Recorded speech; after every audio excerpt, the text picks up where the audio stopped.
Hello, everyone. This is Reverend Ken Wilcox of the Center for Spiritual Living here in beautiful St. Augustine, Florida.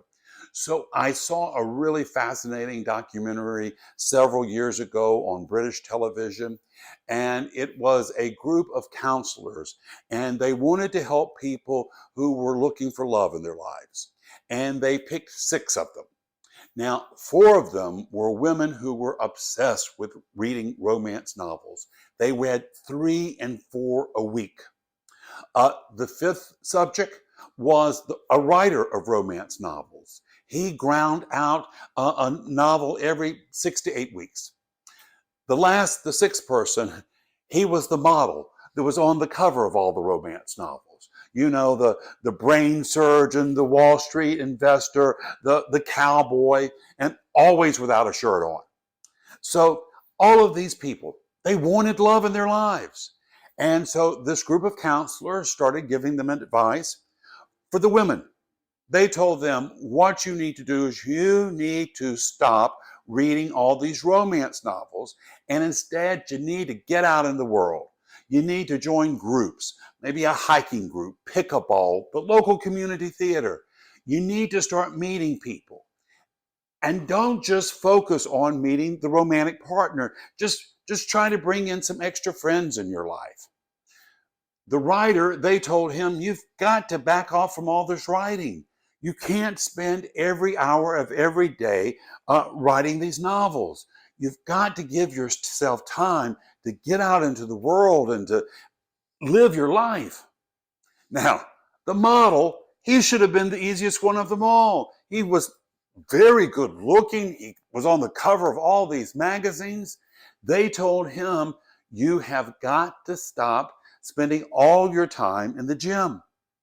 And you've got to let go of this idea of perfection, because he was looking for the perfect partner in his life.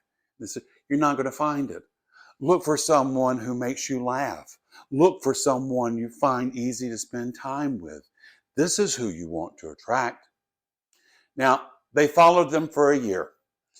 One of the women, she dropped out immediately. She didn't want to make any changes in her life. And so she was just hoping that they could tell her how to get Prince Charming to come knocking on her door one night. It doesn't happen. So she dropped out. One of the ladies got so involved in her community activities and got this whole group of friends who were always calling her to do things. The idea of getting a romantic partner fell off her ladder of needs. She was having a good time where she was. The other two women, they actually found romantic partners. Now, the writer, he couldn't give up the writing. He was too worried about losing income. And so he kept himself on that hamster wheel of fear. That's what he was operating on. There's not enough in life to support me, and I've got to work myself to a frazzle to get the support I need. And the model couldn't give it up either. He stayed in the gym. He was too worried that somebody else was going to come along younger, more buffed, more better looking. So he kept himself working out in the gym. He was living in fear also. Fear he wasn't good enough. Now, these stories remind us that if we want something better in our lives, we're going to have to try something new. What do they say about the definition of insanity? Insanity is doing the same thing but expecting different results. We have to change it up. But here's the thing, it can be just a little change. It can just be joining one group. It can be just taking a day off. It can just be spending a couple of hours, just, free hours. Because when we turn loose, when we allow Spirit to rain down blessings upon us, when we realize we're not in this by ourselves, there's a presence and a power of love and support that is wanting us to know the best of ourselves, to live the best of ourselves. And when we allow ourselves to be in partnership with this great love, love will bloom and blossom.